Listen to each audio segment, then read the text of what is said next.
Hello and welcome to the latest episode of the Low Budget Review Show. I am your host, Eric Smith, and today I am talking about Ex-Boogeyman by Kristopher Triana, and this is from Bad Dream Books. This was originally published, let me see, got to look at the copyright page, originally published as Slasher vs. the Remake by Thunderstorm Books. This is a hardcover edition, though, that I pre-ordered. I can't remember. I think it was directly from Kristopher Triana. I love that cover. The cover artist is Barry McLean Jr., and it says, "He's not Freddy, he's not Jason, he's all washed up." And this book is about this actor, Nicky Hector. And no, Nicky Hector is the slasher. Jonathan Zane. Okay, so Jonathan Zane is an actor. At the beginning of the book, he's at a convention with the actress that played the final girl in a couple of these films. There's this series of 15 films, Lunatic. And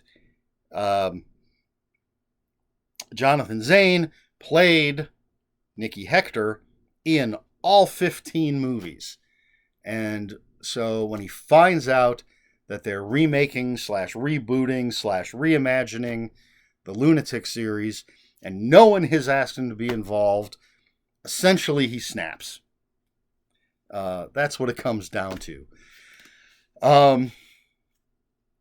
So we meet a bunch of different people. We meet Jonathan Zane. We meet Lola, I believe is the name of the actress that played the final girl in parts 1, 2, and 5, I think. And we meet this 18-year-old girl. She's going off to college, her 12-year-old sister. They are spending a week at this White River rafting summer place, which happens to be where the original Lunatic movie was filmed. So we meet these sisters, we meet a bunch of the people that are at this place staying over, and we eventually, the director of the new Lunatic, who has hired Lola, he wants her to make a cameo in the movie and wants her to be a creative consultant. They end up at this camp, location scouting. And of course, I mean, you know what this is all leading to. I've already told you, Jonathan Zane has gone crazy, and it's an homage to slashers, this book. So, ooh, look at that great picture on the back. So, it's all going to come together. It's going to be very 1980s slasher. So, what we have here is an incredibly entertaining, incredibly well-written, incredibly non-extreme Kristopher Triana book. Pretty much everything else I've read from Kristopher Triana, which isn't everything. I have a ton of his stuff. I haven't read all of it. But the ones that really stand out are really, really extreme. And this one goes rated R as a slasher movie. I don't think it would have been released or unrated or slapped with an NC-17 if this were a movie. I think it's pretty much a nice hard R. There's some good gore. There's some good kills. But it's more than that. It's interesting characters, and it gets into the mind of these characters. It gets into Jonathan Zane's mind as he's losing it. We get the teenage victims that aren't tropes. I don't think. I mean, I guess there's one that's definitely tropey, one or two, but they go beyond that. They're a little deeper than that, especially the two sisters. wish I could remember their names off the top of my head. Let me see if it's on the back.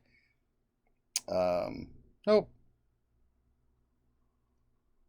But anyway, the two sisters, love their relationship, love their characters, love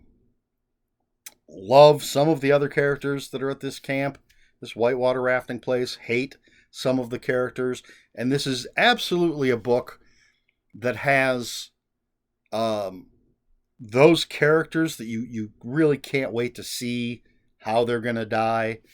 And then the characters that you are pretty sure are going to die, but you really don't want to see it happen because you're going to like these characters. And again, they kind of, or they, Kristopher Triana, I was saying they in the more than one person sense, as if this were a movie, like the people that made the movie, but it's just Kristopher Triana. What he does is gives us, as I said, deeper characters than you might see in a slasher movie, and spins some of them around so that they're not those tropes. And he builds the suspense, and it follows the slasher formula without sticking completely to the slasher formula. Excuse me. There are twists and turns to the story. And there are great kills. So basically, this is a 4.5 out of 5. I'll tell you that right now. I gave it 4 on Goodreads, I believe. But it's really well written with really good characters, a really interesting story, especially if you're into slashers, and those movies of the 80s and 90s and the big franchises.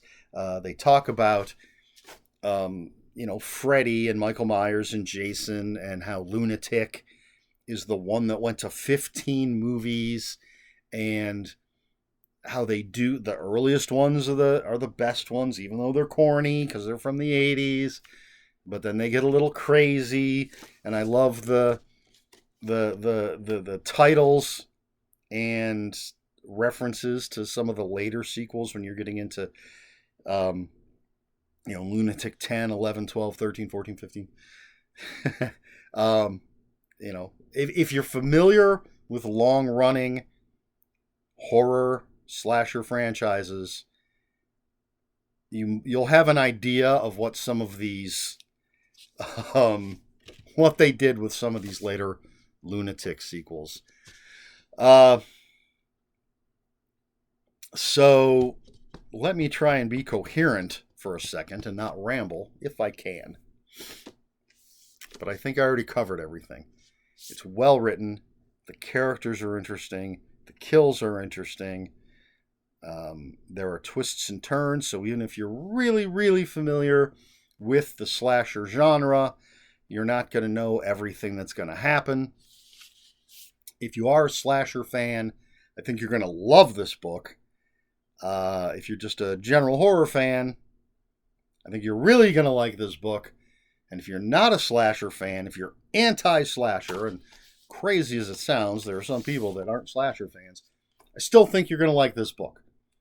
Because it's just a well-written horror novel. You may not get all the references. It may not ring your bell like it will for some of us, but I think you're still going to have a good time with it.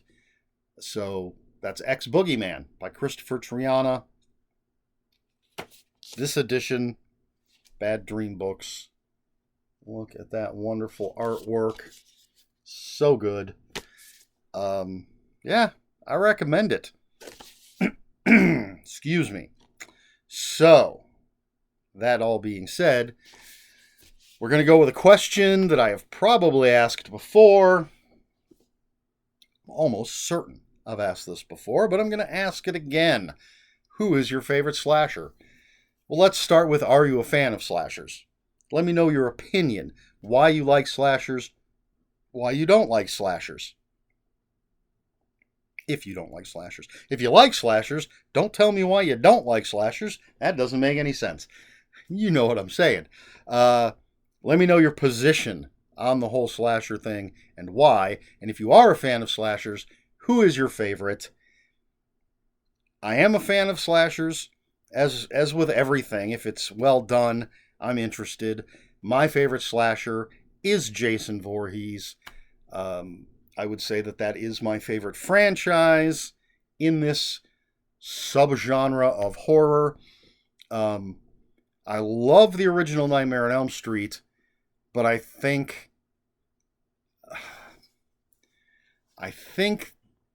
the changes to Freddy Krueger's personality went too far in the later movies. I think he's terrifying in the original. But I think by 4 and 5 and later, it's more about how funny he can be. So if we just had the first, maybe even the first 3 movies, I think as an overall franchise, Nightmare on Elm Street would be a stronger franchise. It really gets weak, although I do like Wes Craven's New Nightmare and the whole meta thing. Halloween, always liked the first and second one and the third one, but since we're talking about slashers, we can leave that out. Since we're talking about Michael Myers, I thought this series went off the rails. I like the Rob Zombie remake for what it is.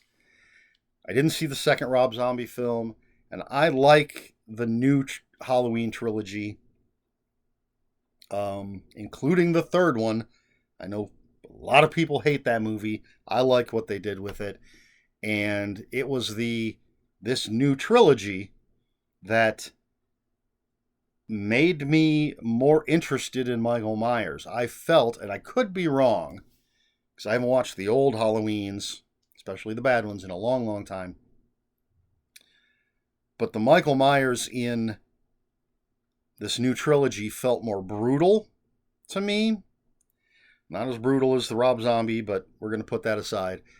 This Michael Myers felt more brutal to me. I liked the kills a little bit more. Excuse me. And so I became a little bit more of a Michael Myers fan, but he still doesn't top Jason. And now I said that Freddy Krueger became more funny and campy and goofy. And you may have noticed some hesitation when I was saying that, because, yes, a lot of these franchises become campier, goofier as they go on. Friday the 13th, I mean, come on, Jason Takes Manhattan, Jason X, although I love Jason X,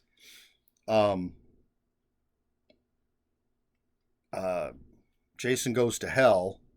I don't know what was up with that thing, but while the movies may have gotten campier and worse in some cases, the character of Jason did not. And to me, that's the big difference when talking about the character of Jason versus Freddy Krueger. In all of these series, you're getting wilder, campier, crappier, depending on your opinion, as the movies go on. But the character of Jason, for the most part, stayed the same. Whereas Freddy Krueger went from this horrifying villain to a stand-up comedian, for lack of a better way to put it. This is just my opinion. I know people who Nightmare on Elm Street's their favorite franchise, but the question was, what's your favorite, if you're a fan of these? Is Hellraiser a slasher? It's a big franchise. Does it count as a slasher? Does Phantasm count as a slasher? We have the big 3, Halloween, Friday the 13th, and Nightmare on Elm Street. And then you can throw in the Child's Play movies. For newer stuff, you've got the Hatchet movies, which I've enjoyed the Hatchet movies. Victor Crowley. I'm sure there are plenty that I'm forgetting. Plenty of slashers that didn't go on to be franchises. But we are talking about franchises here. Thanks to this book. Gotta lean over and pick it up. Ex-Boogeyman, Kristopher Triana. Let me know all of your slasher thoughts in the comments below. If you have any comments, questions, or corrections, please put those in the comments below. Comments are... Excuse me. Do not have a beverage, and I'm getting a dry throat. If you have any comments, questions, corrections, please put those in the comments below. Comments are open for spoilers. Just post a spoiler warning. We try to be polite here at the Low Budget Review Show. Please like, share, and subscribe. All the usual YouTube stuff. If you'd care to follow me on other social media, my Twitter is @Ronin5757. My Instagram, where I post pictures of books, comic books, board games, and fuzzy animals, is ErikSmith5757. That's Eric with a K. ERIKSMITH5757. That's all I have for you. This has been the Low Budget Review Show. I've been Eric Smith. And until next time, read more books.